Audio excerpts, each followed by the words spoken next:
मतलब की शादी। दिखने में हट्टा कट्टा सुंदर छेल छबीले सारंग का सिर्फ एक ही सपना था कि वो किसी तरह कनाडा चला जाए। एक दिन सारंग अपने दोस्त की दुकान पर होता है।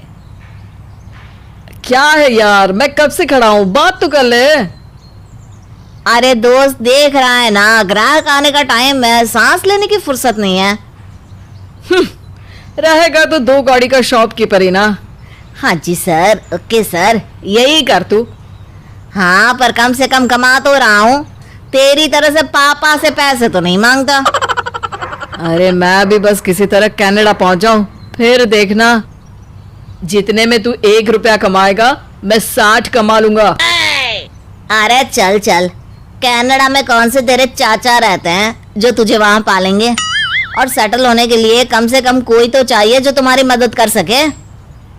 तभी वहां एक लड़की आती है, थोड़ी काली थोड़ी मोटी। अरे सेठ भैया, जरा 1 किलो चीनी दे देना। वो चीनी लेकर चली जाती है। देख सारंग, इस लड़की के लिए लड़का देखा जा रहा है, लेकिन इसके रंग रूप के कारण कोई इससे शादी नहीं करता। हाँ तो इसमें मैं क्या करूं?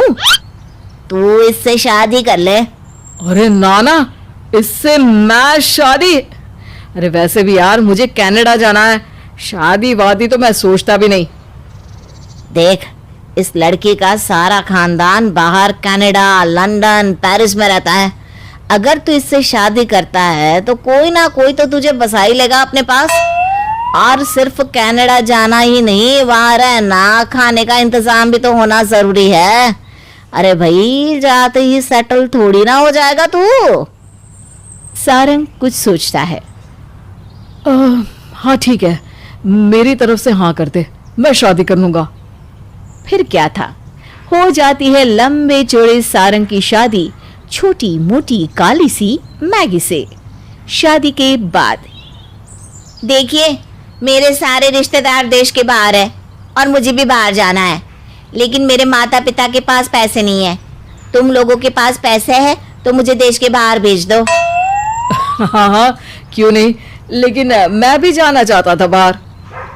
देखो, पहले तुम मुझे बाहर भेज दो, 4 महीने में स्पाउस का वीजा लगवाकर तुम्हें भी बुला लूंगी। सारंग को बात जम जाती है। वो पापा से पैसे लेने जाता है। पापा, वो मैगी कनाडा जाने का कह रही है, आप अगर पैसे दे देते हैं तो वहाँ उसके कॉलेज में एडमिशन कराकर उसे वहाँ भेज देते हैं, जिसके बाद 6 महीने में वो मुझे वहाँ बुला लेगी। अरे लेकिन बेटा, इतना पैसा उसे भेजने के लिए मेरे पास नहीं है। अरे पापा, जो पैसे आपने मेरे लिए रखे थे ना, उसी से इसे भेज दीजिए ना। किसी तरह मैगी ससुर से लाखों रुपए लेकर विदेश पहुंच जाती है, लेकिन 4 महीने बाद पूरे देश में लॉकडाउन लग जाता है। अरे बेटा सारंग, तेरी नई नई शादी हुई और अब तू और तेरी बीवी कैसे मिलेंगे बेटा? अरे माँ, अच्छा ही है। वैसे भी उस मोटी से मैंने शादी सिर्फ इसलिए की थी कि उसके रिश्तेदार बाहर रहते हैं, लेकिन बस ये लॉकडाउन खुले और मैं कनाडा जाऊं। दूसरी तरफ मैगी की माँ फोन पर। बेटा, बड़ा दुख होता है कि नई नई तू दुल्हन बनी और फिर पति से दूर विदेश में पड़ी है, ऊपर से ये लॉकडाउन भी न जाने कब खुलेगा। अरे माँ, अच्छा है ना, मैंने तो उससे शादी ही सिर्फ उसके पैसे के लिए की थी। अब आराम है तो मैं आ गई कनाडा। धीरे धीरे समय बीतता जाता है। अब मैगी के पास कनाडा में ना तो कोई काम रहता है और ना कोई धाम। यहाँ तक कि एक दिन उसके रिश्तेदार कहते हैं, मैगी, 6 महीने तक के लिए तुमने बोला था, लेकिन अब तो ना तुम्हारी नौकरी लग रही है और ना ही कोई पैसा आ रहा है। अब तुम कोई दूसरा ठिकाना देख लो। अरे पर चाची, मैं कहाँ जाऊंगी? क्यों? जिस लड़के के पैसे देखकर तूने शादी की थी वो नहीं दे रहा है क्या? मैगी सारंग को फोन करके सारी बात बताती है।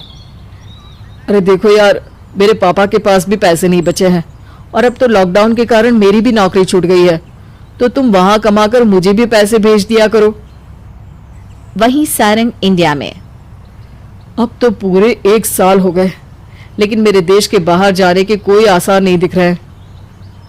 अरे बेटा, तू बहू को वापस बुला ले, अब तो पोता पोती का मुंह देख लूं। अरे माँ, मेरा तो मन तुझे कनाडा में पोता पोती का मुंह दिखाने का था, लेकिन चल कोई ना, मैं मैगी को फोन करता हूँ। अरे मैगी, माँ तुझे अब इंडिया बुला रही है, बाहर जाने का तो सीन नहीं लग रहा, तू ही आजा वापस। अरे ना बाबा ना, इंडिया तो कभी नहीं। और हाँ, पैसे कब तक भेजोगे? अरे बोला तो पैसे नहीं है, कोई और काम देख लेना, नहीं तो वापस आ जा। मैगी को ये सुनकर गुस्सा आ जाता है। वाह जी वाह, वापस आ जा। वापस आने के लिए नहीं की थी शादी। झूठ बोला तुमने कि तुम लोग पैसे वाले हो। अरे इतना पैसा है तो भेजते क्यों नहीं? अरे तो तुमने कौन सा सच बोला? सारे रिश्तेदार विदेश में रहते हैं, आराम से सेटल कर देंगे। अरे हमारे इंडिया में तो लोग रखते ही नहीं, नौकरी भी दिलवाते हैं, सुख दुख में काम आते हैं, परिवार का हिस्सा बनाकर रखते हैं। लेकिन तुम? अच्छा, तो तुमने ये देखा कि मेरे रिश्तेदार विदेश में हैं, तभी मेरे जैसी मोटी और सांवली शॉर्ट हाइट की लड़की से शादी कर ली तुमने। वाह जी वाह, और तुमने भी तो मेरे पैसे ही देखे। नहीं तो क्या, कौन सी डिग्री लेकर इंडिया में लाखों कमा रहे थे जो कोई लड़की तुमसे शादी भी करती? दोनों का झगड़ा इतना बढ़ जाता है कि फाइनली दोनों का तलाक हो जाता है, जिसके बाद सारंग घर के पास पान की दुकान खोल लेता है और